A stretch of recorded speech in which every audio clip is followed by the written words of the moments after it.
This is the Horse Radio Network. This is episode 1033 of Horse Tip Daily. A different horse tip, a different equine topic, a different equestrian expert every day.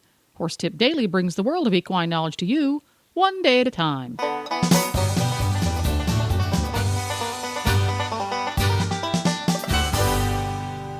Greetings, horse people. Coach Jen here, and thanks for tuning in to Horse Tip Daily.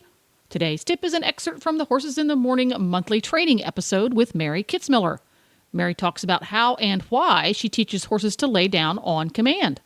And we'll get right to our tip after this important message from EasySignsOnline.com.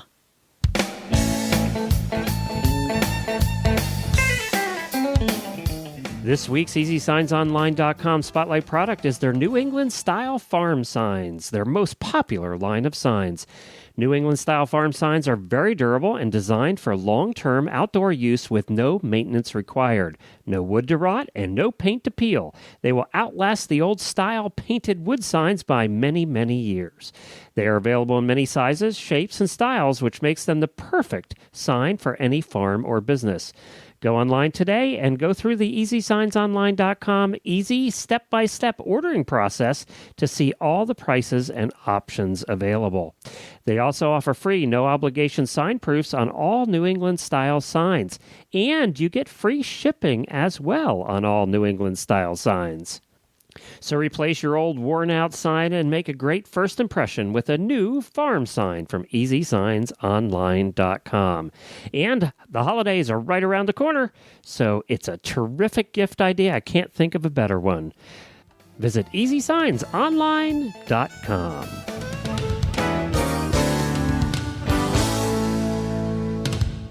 Every month at this time, Mary's going to do a trainer's tip. So what are we talking about this month? Well, I've got a thing I've been working on the last few years, and I've just got a DVD out about it, and that is how to get a resistance-free lay down with your horse. Oh, okay. And it seems to be a thing. Let me ask you about that before you get into this. It does seem to be a thing now that everybody doing exhibitions and stuff like that does the lay down thing. But, I don't remember 10, 15 years ago that everybody was doing it. Now it seems to be a thing. Yeah, it's almost like required now. If you're going to do a cool exhibition, your horse should probably lay down. It's almost become a fundamental thing to do with your horse. And where I first saw laying a horse down being used was with troubled horses. And that's how I was taught to do it, was with a lariat rope, and where you would pull a leg, and that can be typically how it's taught. You teach it with a lariat or with a hobble with a rope, or something like that to get your horse to the ground. And the way it's done correctly is you take a leg and you just set it up to where the horse finds it on his own. And then eventually, if you want to evolve it into something that's done on cue without any ropes, like you see in the finished exhibition, you just slowly take away the ropes and add more cues. And once your horse is used to it, you don't need to use the ropes anymore. And so that's what a lot of people have done to get it. And that's what I've done in the past. First I started it with troubled horses, and then it was done as something to show, look, my horse can do this on cue, and it looks great, and it's really fun, it's a good photo op. And so now more and more people are doing it. But when you lay a horse down with a lariat, or even when you're working with hobbles, and even if you're doing it really slow, there's a lot of risks involved. And actually one of our guests later on the show is an expert at laying a horse down in this way, and she's very good, and she's got very good hands, and that would be Wileen. But if you're not really experienced, there's a lot that can go wrong when you take a horse's leg up, because their legs are their only way to get away from something. So you take that away from them, and you can get a pretty big reaction. So I wanted to see if I could get it done without the ropes. And I've seen other people do it where they could just give the horse a cue, and the horse lays down all on its own. And I wanted to get that from the get-go to see if I could make it happen without ever using a rope, just to see what I could do. And so that's what this DVD covers. And what we use in place of a rope or a hobble is positive reinforcement training. So what that is, positive reinforcement training, or people often know it as clicker training, is... and we've talked about that a lot. My wife, Jennifer, has been using it for 20 years. Awesome. Yeah. That's great. I've started using it. She uses it for me, too, Mary. So you really took it to the point, and to be honest, I wasn't always in favor of using the lariat to do that. So you've taken it to the point now where you can do it without that. I like that idea, especially using positive reinforcement. Yeah, because I think because it's so popular, you see a lot of guys do it in demonstrations, there are more and more people who really want to do this with their horse. So I'm hoping to provide another option that, okay, I'm not good with the lariat. I don't know what to look for. I don't want to burn my hands. I don't want to rope burn my horse. I don't want to end up in a bad spot. Because again, to do it that way, it can be done correctly, but you have to have very good timing. You have to a lot of experience. So there's a way you can still get this done. It takes longer, but I think the results are really good because it's about what it takes to get to that point where your horse feels comfortable enough to lay down next to you. So using positive reinforcement training, what the gist of how you get this done is you're going to shape the horse's behavior. So anything my horse does that looks like the lay down, I'm going to click. And I've already trained my horse to understand when he hears the click, that means good. And I use food as a motivation. And so a lot of people shy away from the food, like, oh my gosh, I never do that. It's bribing my horse, or he's going to get muggy and pushy. And the way I see it, I think food is a great reward. Horses are prey animals, and they're motivated by safety, comfort, food. So a lot of us work hard to get the safety and comfort part right. We try to make our horse understand, I'm not going to hurt you. I'm not going to put you in a dangerous situation. I'm going to keep you safe. And we try to give them comfort by when they do the right thing, we release pressure. Well, why not add that third motivator in? Because it is very powerful. And to not use a tool because your horse might get pushy. It's kind of like saying, well, I saddled my horse and he bucked with the saddle.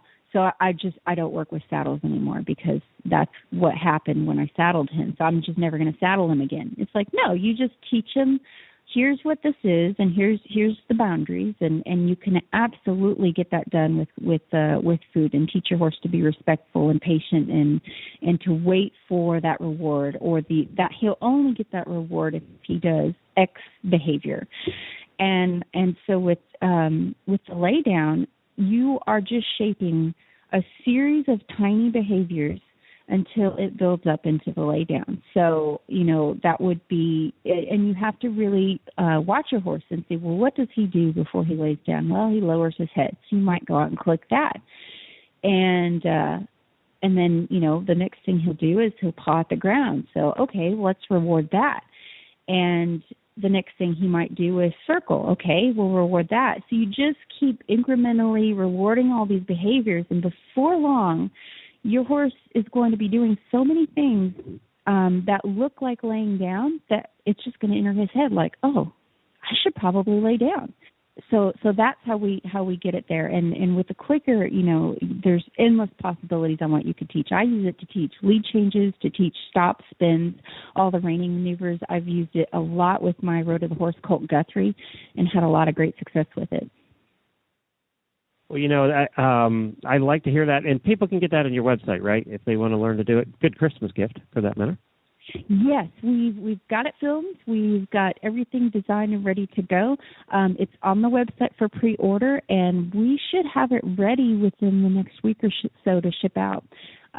So it's a 30-minute DVD. I use my own horse, obviously, and I'm going to have the DVD, and then I hope to also produce like a companion booklet that goes a little bit more in depth on what to look for and when to reward.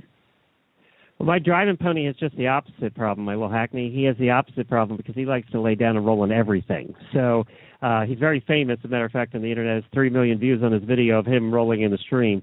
And now I've had a couple times where he's tried to do it in the harness in the cart, and where I can see, oh, this is going to go bad very quickly. But then he figures out he can't. He just can't move with the harness on. So I have the opposite problem. I need to teach him not to lay down. Just have to figure that out. Actually, I've been studying positive reinforcement training for the last several years.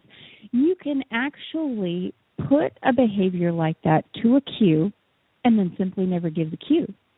And what will happen is initially your horse might offer the behavior more, which I believe is known as an extinction burst. The behavior is on its way to not happening, but the horse will do it more. And then eventually he'll learn to only do it on cue. And so a horse that really loves to lay down, that's easy. That's your work already done for you as far as positive reinforcement goes. All you have to do is go find him doing it and click and give him a reward. And you do that consistently enough, and he's gonna get what's going on, and then you put a cue on it afterwards. So most training we give the cue first, and then we make them do the behavior, and then we release. With this, you capture the behavior, and it's known as free shaping. When I capture my horse doing something completely naturally on his own volition, and I reward that, I'm just kind of shaping that behavior. And then later on, you pick a cue. And the cue can be anything. You could pull on his tail. You could say the word banana. Or you could do something more practical, like tapping his foot or something of that nature. So, again, with the positive reinforcement, it's only limited to your imagination. And so you could actually work with that horse with that and teach him the behavior and teach him to do it on cue, and then only give the cue when you want. And you can find links to today's experts, topics, or products at horsetipdaily.com. This podcast was made possible through the generous support of EasySignsOnline.com and listeners like you. Learn how you can help support Horse Radio Network programming and qualify for special perks at horsetipdaily.com. Look for the Become an Auditor banner in the center of the page. Please stop by the Horse Tip Daily Facebook and let us know what you think of the tips you hear on the show. It's also a great place to tell us about topics you'd like us to cover. You can even listen to the show right there on the Facebook page. And you can subscribe to the show via iTunes or download the free Horse Radio Network app for your iPhone or Android. Go to your app store and search Horse Radio Network. And that about wraps it up. I'll be back again soon with another new expert and a different horse tip. Until then, go ride your horse. The Horse Radio Network and the Horse Radio Network hosts are not responsible for statements of guests or their opinions. Use your own judgment when listening to the tips provided by the experts on Horse Tip Daily.